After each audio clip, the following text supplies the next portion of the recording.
안녕하십니까. 거꾸로 투자하는 쇼킹 부동산입니다. 금일 오전 8시에 놀라운 소식이 전해졌습니다. 바로 2월 소비자 물가 상승률입니다.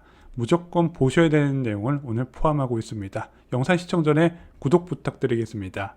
현재 부동산 시장에서 가장 중요한 소식은 바로 한국 물가 지표입니다. 지금 이창용 원내 총재는 물가 안정을 우선 과제로 두고 물가 상승률에 포커스를 맞춘 통화 정책을 세우고 있죠. 그동안 집값이 왜 폭락을 했냐? 2022년 8월 6월 6.3%까지 치솟은 고물가에 대응하기 위해 기준금리를 3.5%까지 인상했고, 이 과정에서 유동성 부족이 겹치면서 집값이 급락한 상황이잖아요. 자, 그러면은 기준금리 인하 시점은 뭐가 결정을 할까요? 물가가 결정을 하겠죠. 부동산 시장 운명도 물가가 결정을 한다는 겁니다. 자, 오늘 발표된 2월 한국 소비자 물가지수 상승률은요, 전년 동월 대비 4.8% 상승이었습니다. 시장 전망치가 5.05%였거든요. 그거보다 낮았고 1월 상승률 5.2%보다는 0.4%포인트 축소가 된 겁니다. 1월 달에 물가 상승세가 안정되지 않고 다시 튀는 모습이 나타났지만 2월 달에 4%대로 뚝 떨어진 거죠. 근원 소비자 물가 지수 역시 상승률이 둔화가 됐습니다. 식료품 및 에너지 제외 지수 4.0%가 나왔습니다. 작년 11월 이후에 처음으로 하락 추세가 나타난 거죠.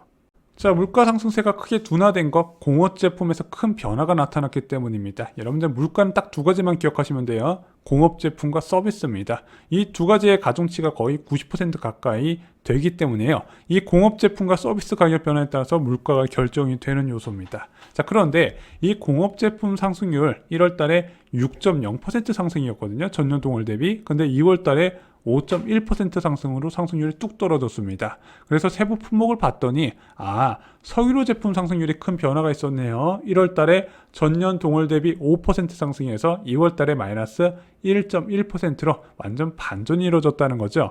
이 석유로 제품 가중치가 무려 39.4를 차지했기 때문에 이 석유로 제품 변화가 전체적인 공업 제품 변화를 이끌게 된 겁니다. 자, 굉장히 중요한 변화의 시작입니다. 경유, 등유, 휘발유 가격, 물가를 결정하는 키포인트입니다. 이 세 가지가요. 자, 경유 같은 경우는 전년 동월 대비 4.8% 상승했고, 등유는 무려 27.2% 상승했거든요. 근데 휘발유가 마이너스 7.6% 하락하면서 전체적인 석유류 제품 마이너스를 이끌게 됩니다. 근데 진짜 변화는 3월부터예요.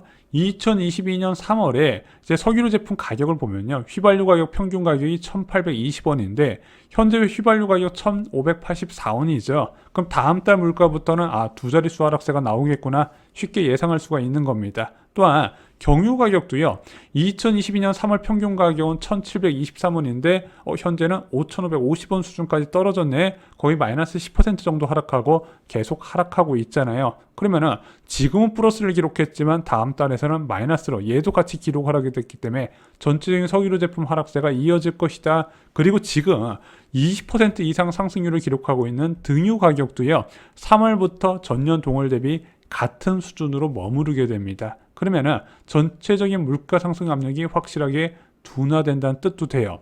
자, 공업 제품보다 더 큰 비중을 차지하는 게 무려 533%의 가중치를 차지하고 있는, 절반 이상을 차지하고 있는 서비스 물가입니다. 자, 서비스 물가 역시 미국과 다른 움직임을 보이고 있어요.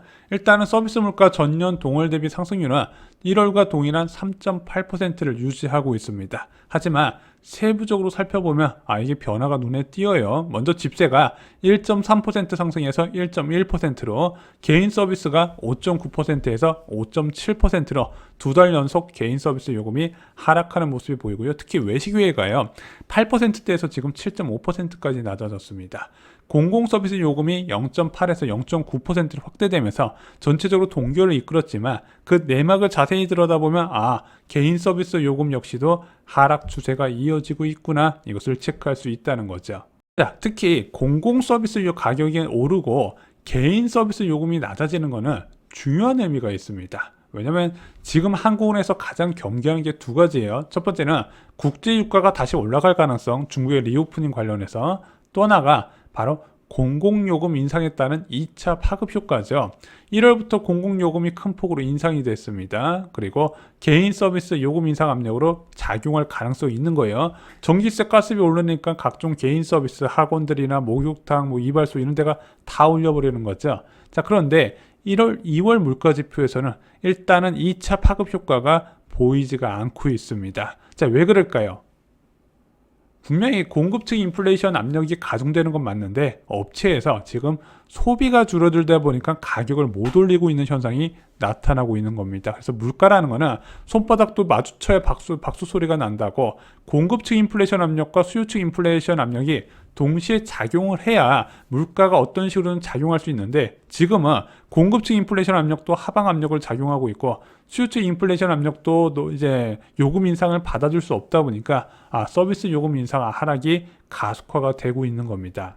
한국은행은 3월에 CPI가 더 크게 낮아질 것을 예상했습니다. 한국은행 물가 상승률 3월부터 상당폭 낮아질 것. 왜 그러냐면은 저희가 방금 말씀드렸던 원자재 가격 요인이 가장 크고요. 수요층 인플레이션 압력 둔화되는 것도 한국은행의 전망에 힘을 보태고 있습니다. 그래서 최근에 나온 한국은행의 물가 전망 보면은 상반기 때 4.0% 보고 있고 하반기 때 3.1% 보고 있거든요. 이 시나리오대로 간다면은 3분기부터 얼마 안 남았어요. 3분기부터 3% 중후반까지 물가 상승세가 하락될 가능성이 있습니다.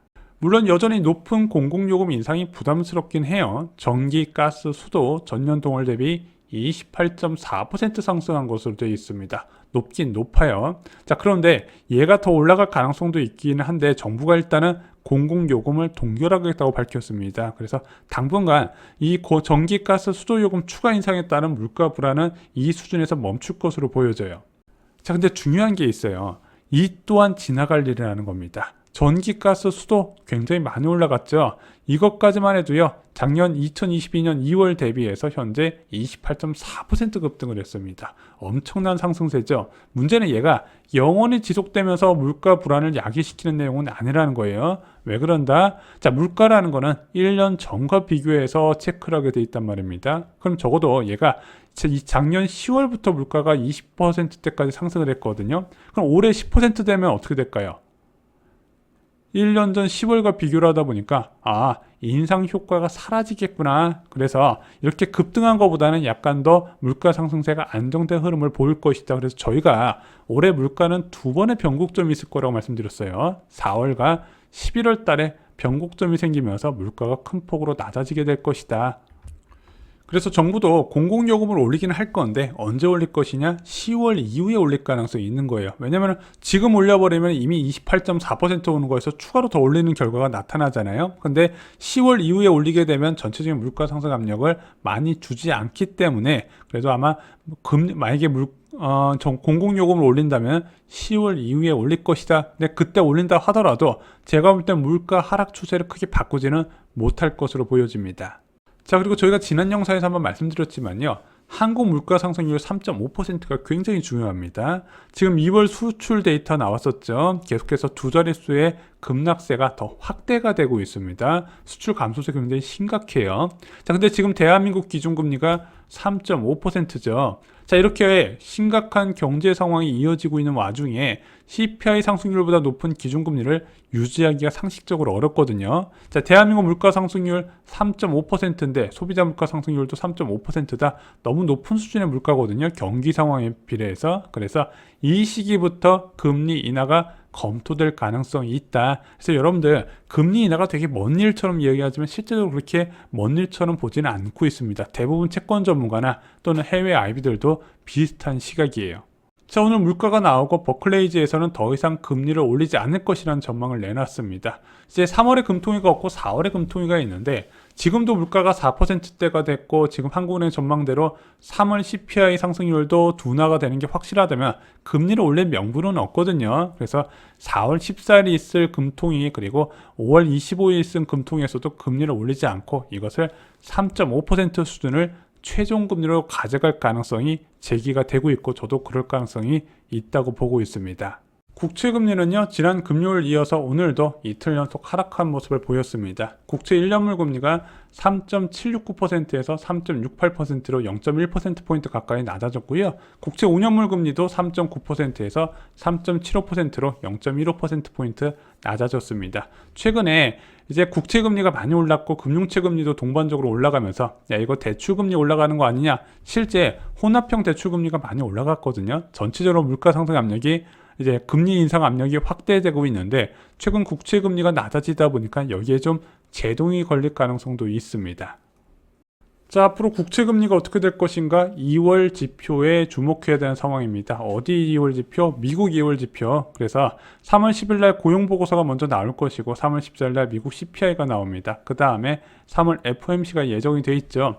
아직까지 시장에서 3월 FOMC에서 빅스텝 가능성은 많이 보고 있지 않습니다. 자, 그런데 2월 지표까지는 어떻게 될지는 저도 예상을 하기는 어렵지만 저는 이런 생각이 듭니다.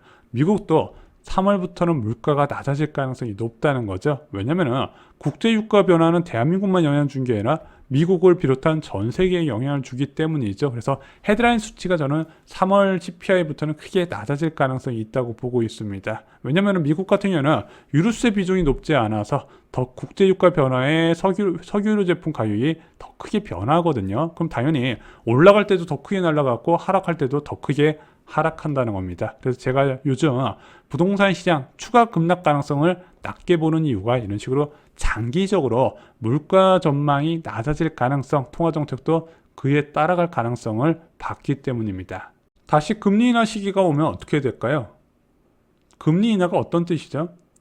돈의 가치가 떨어진다는 뜻입니다. 지금 집값이 급락했던 근본 원인은 돈의 가치 상승이었죠. 그것으로 매매 가격, 전세 가격 동시 급락을 했습니다. 자, 이제 돈의 가치 하락 시기로 전환이 됩니다. 부동산을 비롯한 자산 시장에는 이거보다 더 큰 호재가 없다는 거죠. 자, 이런 혼란스러운 시기, 앞으로 분명히 다가올 시기 어떻게 대비해야 된다? 쇼킹 부동산 멤버십 영상에서 그 해답을 찾을 수가 있습니다. 저희가 영상을 하나 올렸습니다. 제목이 지금 행복하다면 잘못된 겁니다. 지금 여러분들이 해야 될 내용에 대해서 어떤 마인드를 가져야 될지, 어떤 것을 투자를 해야 될지, 어떤 것에 관심을 가져야 될지 계속 주 3회 영상에서 찾아뵙고 있습니다. 이상으로 영상 마치겠습니다. 좋아요, 구독, 공유 꼭 부탁드립니다. 감사합니다.